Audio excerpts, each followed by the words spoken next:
Assalamualaikum warahmatullahi wabarakatuh. Perkenalkan, saya Nurul Naimah, mahasiswi Tadris Matematika IAIN Salatiga dengan NIM 23070180072. Kali ini kita akan belajar mengenai mode pembelajaran Number Together atau NHT. Nah, yang akan kita pelajari yaitu pertama, kita belajar mengenai konsep dasar. Ada pengertian, ciri khas, dan lain-lain. Kemudian landasan teori atau teori yang melandasi munculnya mode pembelajaran NHT. Yang ketiga, langkah-langkah pembelajaran dalam NHT. Yang keempat, kelebihan dan kekurangan atau kelemahan mode pembelajaran NHT. Kemudian yang terakhir, kita belajar mengenai unsur-unsur yang ada dalam mode pembelajaran NHT. Pada konsep dasar, kita akan belajar mengenai pengertian, karakteristik, dan tujuan. NHT sendiri merupakan jenis mode pembelajaran kooperatif yang menekankan peserta didik menempati posisi yang sangat dominan dalam proses pembelajaran dan terjadi kerjasama dalam kelompok. Mode pembelajaran ini pertama kali dikenalkan oleh Spencer Kagan pada tahun 1993 dengan melibatkan siswa dalam menelaah bahan yang terdapat dalam bahan ajar dan mengecek kembali pemahamannya. Dalam model NHT ini mengutamakan pada aktivitas siswa dalam mencari, mengolah, dan melaporkan informasi dari berbagai sumber dengan mempresentasikan di depan kelas. Kemudian karakteristik atau ciri khasnya yaitu penunjukan peserta didik yang akan mewakili kelompoknya mempresentasikan hasil diskusi yang dilakukan. Nah, penunjukan ini dilakukan oleh guru. Hal ini berbeda dengan model pembelajaran konvensional yang kelompok, di mana siswa itu dalam kelompok tersebut boleh memilih siapa yang akan maju mempresentasikan. Dalam penunjukan ini, guru tanpa memberitahu terlebih dahulu siapa yang akan maju, sehingga setiap peserta didik akan terlibat total dalam diskusi dan berupaya memahami materi. Dengan demikian, mode pembelajaran ini dapat meningkatkan rasa tanggung jawab dalam setiap individu. Tujuan dari mode pembelajaran ini yang pertama, hasil akademik struktural, yaitu dengan meningkatkan kinerja peserta didik dalam tugas-tugas akademik. Yang kedua, pengakuan adanya keberagaman, di mana peserta dapat menerima teman-teman yang mempunyai latar belakang yang beragam.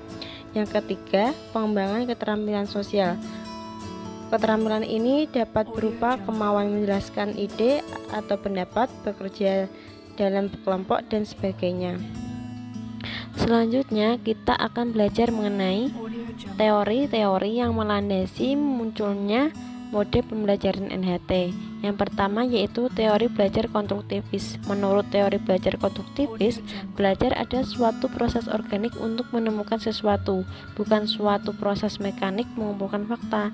Belajar merupakan suatu perkembangan pemikiran dengan membuat kerangka-kerangka pengertian yang berbeda, sehingga peserta didik harus menemukan sendiri dan mentransformasikan informasi kompleks, mengecek informasi baru dengan aturan-aturan lama, dan merevisinya apabila aturan-aturan tersebut tidak sesuai lagi. Teori ini sangat percaya bahwa peserta didik itu mampu menyusun sendiri pengetahuannya melalui kemampuan berpikir dan tantangan yang dihadapi, dan membuat konsep mengenai keseluruhan pengalaman realistik. Selanjutnya, teori perkembangan kognitif Piaget. Pengalaman fisik dan manipulasi lingkungan penting agar terjadi perubahan perkembangan. Teori ini mengacu pada wacana psikologi kognitif dan berupaya menganalisis secara ilmiah proses mental dan struktur ingatan atau cognition dalam aktivitas belajar. Yang ketiga itu teori pembelajaran David Ausubel. Berdasarkan teori Ausubel, dalam membantu peserta didik menanamkan pengetahuan baru dari suatu materi, sangat diperlukan konsep-konsep awal yang sudah dimiliki peserta didik yang berkaitan dengan konsep yang dipelajari.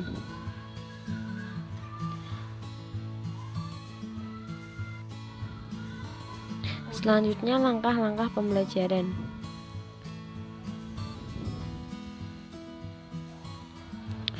Ada numbering, questioning, head together, dan answering. Langkah-langkah pembelajaran ini menurut Spencer Kagan. Yang pertama, numbering, yaitu guru membagi peserta didik menjadi beberapa tim beranggota 3-5 orang dan memberi nomor setiap peserta didik pada satu tim 1-5. Jadi, jika kelompok itu terdapat 5, maka masing-masing anak dalam kelompok tersebut mempunyai nomor sendiri 1-5. Kemudian questioning, guru mengajukan sebuah pertanyaan kepada peserta didik. Pertanyaan bisa bervariasi dan pertanyaan bisa spesifik. Langkah selanjutnya yaitu head together. Pada langkah ini, peserta didik berdiskusi untuk menemukan jawaban dari pertanyaan yang diajukan dan memastikan bahwa semua anggota tim tahu jawabannya.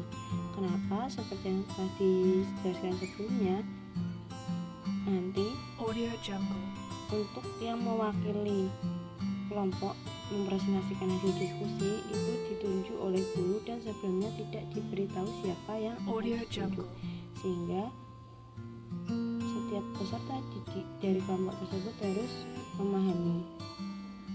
Yang terakhir yaitu answering. Pada langkah ini, guru memanggil sebuah nomor dan peserta didik dari masing-masing kelompok yang memiliki nomor yang dipanggil itu mengangkat tangannya dan memberikan jawabannya ke hadapan seluruh kelas.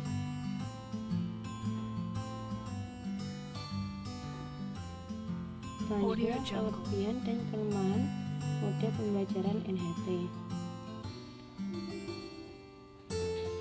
Untuk kelebihannya, yang pertama, membangun rasa tanggung jawab peserta didik. Karena apa? Agar peserta didik itu tidak gugup atau dapat menjelaskan jawaban dengan benar. Kedua, mendorong kerjasama dan memacu kekompakan dalam kelompok. Ketiga, mendorong peserta didik aktif mencari bahan diskusi untuk menyelesaikan tugasnya. Keempat, peserta didik dapat berdiskusi dengan sungguh-sungguh agar semua anggota dalam kelompok itu memiliki pemahaman yang sama. 5. Membuat peserta didik lebih berani mengemukakan pendapat dan bertanya pada kelompok lain. Dengan penunjukan oleh guru itu memaksa peserta didik untuk mau tidak mau harus siap untuk mempresentasikan. Kemudian kelemahan dari model pembelajaran NHT. Yang pertama, kemungkinan nomor yang telah dipanggil akan dipanggil kembali. Kedua, waktu tidak cukup. Tidak semua kelompok yang dipanggil oleh guru, sehingga ada kelompok yang tidak mendapat giliran presentasi. Ketiga, bagi peserta didik yang malas dan akan lebih mudah melepaskan diri dari keterlibatan yang tidak memperhatikan, sehingga hanya siswa-siswa yang aktif saja yang lebih aktif di diskusi. Yang terakhir, sulit memberi tugas sesuai dengan perbedaan individu. Setiap individu dari peserta didik itu memiliki jenis kecerdasan dan kelebihan masing-masing, sehingga model NHT ini kan memberikan tugas yang sama, jadi tidak sesuai dengan karakteristik dari setiap individu itu sendiri. Selanjutnya yaitu unsur-unsur yang ada dalam model pembelajaran NHT. Yang pertama, sintakmatis. Sintakmatis itu terdapat langkah-langkah Menurut Priyanto, penerapan model NHT dilakukan melalui 6 fase, yaitu penomoran, pengajuan pertanyaan, berpikir bersama, menjawab pertanyaan, pertemuan, dan nomor. Sedangkan yang 4 langkah tadi, yang pertama itu menurut Kaggle Spencer. Tapi intinya tetap sama, itu terdapat fase-fase atau langkah-langkah dalam pelaksanaan model NHT. Nomor 2, prinsip reaksi. Prinsip reaksi di sini menggambarkan pola tingkah laku guru dalam memperlakukan peserta didik dan belajar. Dalam modul ini, peran guru itu sebagai fasilitator yang terlibat langsung dalam pembelajaran, juga berperan sebagai pembimbing setiap kelompok dengan menciptakan suasana kelas yang hangat dan menyenangkan. Yang ketiga yaitu sistem sosial, yaitu norma yang terdapat dalam model pembelajaran ini berdasarkan pada proses demokrasi dan keputusan kelompok. Guru tidak selalu menjadi pusat perhatian, terkadang malah peserta didik yang menjadi pusat perhatian. Yang keempat yaitu daya dukung. Dalam pembelajaran NHT diperlukan beberapa hal untuk mendukung proses pembelajaran. Di antaranya kondisi ruang fisik seperti kebersihan dan kenyamanan ruang kelas, ketersediaan sarana dan prasarana, bahan ajar, dan lain-lain. Terakhir, dampak instruksional dan dampak pengiring. Dampak instruksional berupa hasil belajar yang harus dikuasai peserta didik berupa kemampuan-kemampuan para didik setelah menerima atau menyelesaikan pengalaman belajarnya. Sedangkan dampak pengiring dapat berupa sikap disiplin dan tanggung jawab dari masing-masing anggota kelompok. Sekian dari saya, terima kasih untuk kesempatannya. Wassalamualaikum warahmatullahi wabarakatuh.